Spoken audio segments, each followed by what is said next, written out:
Idinaan ng grupo ng mga kabataan sa iba't ibang Halloween costume ang pagprotesta nila laban sa korupsyon. Nagprotesta rin laban sa korupsyon ang mga senior citizen na dumalo ng misa sa EDSA Shrine. Nakatutok si Jamie Santos.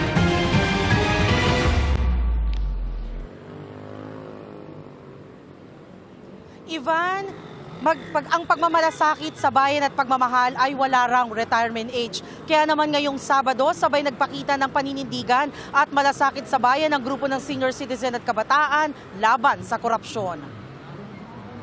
Dumalos sa misa sa EDSA Shrine ang mga senior citizen na kontra sa korupsyon.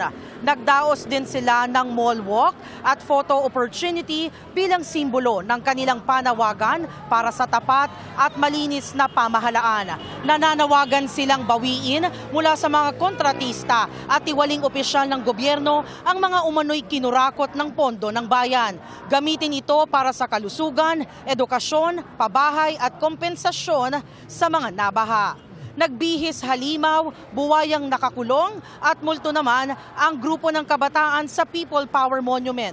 Idinaan nila sa Halloween protest ang pagkondena sa katiwalian at panawagang panagutin ang mga korap na government official. Meron din silang bitbit na lapida. Ang mga di makalahok sa protesta, pagbusina ng kanilang mga sasakyan, ang ganiwang pagpapakita ng pakikiisa laban at kontra sa korupsyon.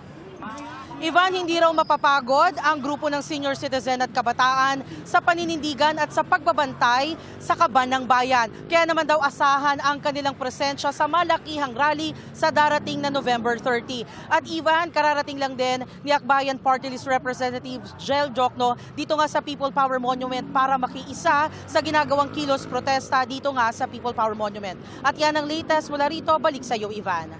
Maraming salamat, Jamie Santos.